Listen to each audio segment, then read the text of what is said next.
The story of addiction doesn't have a particular look. It's an equal opportunity disease. And it's a no-fault disease, okay? And it's a brain disease. And so anybody can become addicted. The disease of addiction knows no boundaries, no socioeconomic boundaries, no geographic boundaries, no age boundaries. A United Nations survey estimates about 5% of the world's population, nearly 230 million people, used an illegal drug in 2010. Tricia Livingston is just one of those, more often than not, untold stories. My mother was an addict. So I was raised in a home where using was normal. Before I ever started using any chemicals, I acted out in other ways, attention-seeking, cutting.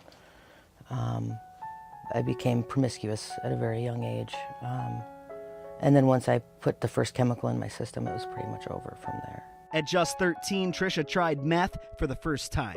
I think I was about 16 when it became an everyday thing. Before you know it, just starting the day had everything to do with her supply of meth. I wouldn't go to bed at night if I didn't have something to wake up to in the morning. And it wasn't a choice. It wasn't like I wanted to get high. You know, I screamed in my head every moment of every day, "Why are you doing this?" And couldn't do anything but get high. By the time law enforcement caught up with her in 2006, she was about to lose everything. I checked myself into treatment July of 2007. I had like 86 days clean or something when I went to treatment, because I knew that I couldn't continue to stay clean if I didn't do something. And a month later, they told me I'd never see my kids again.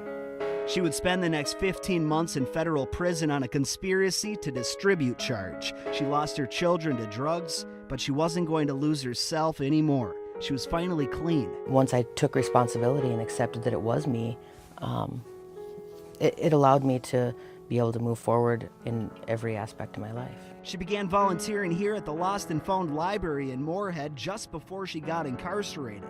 It's a one-of-a-kind library with materials that can help those on the road to recovery. Just about anything. It can be a mental health issue. It can be depression or anxiety or bipolar or borderline personality disorder. You can find information here. If you're struggling with an addiction, you're in recovery, this is where you can come to find the supportive materials that you need to make it through another day and keep clean and sober and on the path that you want to be on. They have, you know, a meeting list for any type of meeting you might need to go to, and they also have, you know, all the books that you see here are all self-help books. It's all about recovery and not having to stay miserable. Tricia came back to volunteer as soon as she got out of jail. Tricia's unique.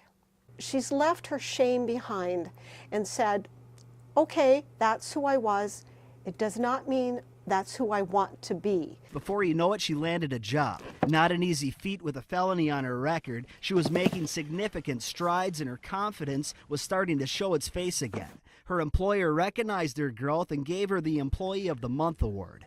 I'd never been anything of anything, you know, except for the loser that lost her kids, and I started crying. It wasn't long before even bigger news came. And I was selected as Employee of the Year 2012 for the Midwest region out of 705 stores and I believe 35,000 employees. Going from not being able to hold a job for even a couple of months to this was a huge deal. To be thanked for something, you know, even something as small as showing up, it's a huge deal. They reminded you that you have worth. Yeah, and I never had that. Not just a huge deal, but possible for anyone with addiction. If you need a support group, if you're addicted and you need to go to NA or AA or something, you can go. Any day of the week you can find something. And there are a lot of communities not like that. There's a wonderful recovery community that will welcome anybody with open arms and, you know, show people a new way to live. When given the chance and the support that can only be found from within, sometimes it boils down to the gestures and words of others that really carry us all along. It's pretty amazing the way that the things that people say, whether they realize it or not, can change somebody's life. In Fargo, Eric Crest, Valley News Live.